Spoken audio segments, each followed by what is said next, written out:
আসসালামু আলাইকুম, সবাই কেমন আছেন? দেখেন এই কলঙ্গারে কি বলে, দেখেন আপনারা একটু এই কলঙ্গারের মুখ থেকে শুনুন কি বলে।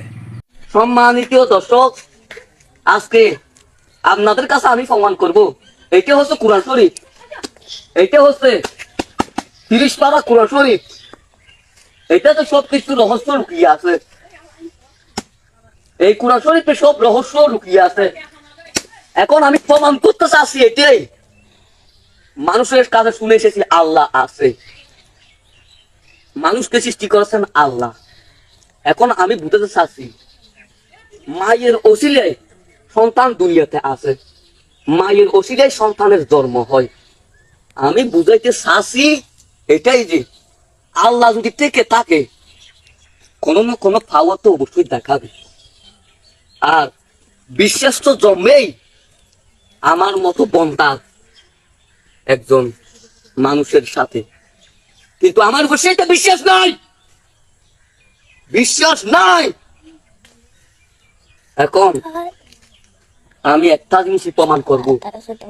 আজকে এই কুরআন শরীফ ধরে বলতেছি একটা জিনিস, এই কুরআন শরীফ পাহাড়ে গছে নাই।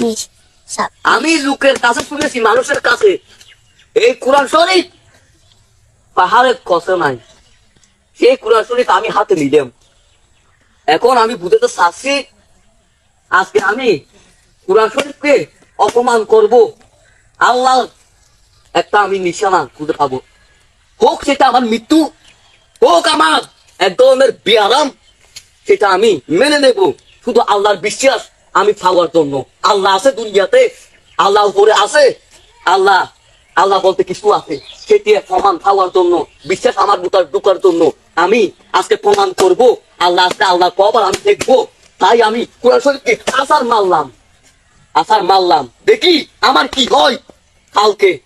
কাল পরশু 1 মাস টাইম আছে, কিন্তু আমার যদি কিছু হয় তাহলে আমি বিশ্বাস করবো আল্লাহ আছে। বড় ধরনের যদি কিছু হয় তাহলেও আমি আমার উপর বিশ্বাস রাখবো আল্লাহ আছে।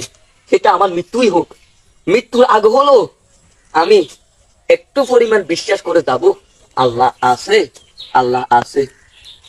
যখন মৃত্যু হয় তখন মানুষ ছটফট করে। আজকে আমি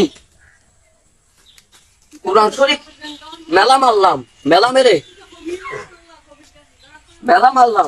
মেলা মারার পর আমি 1 মাস সময় লইলাম। এই 1 মাস আমার যদি কোনো বড় ধরনের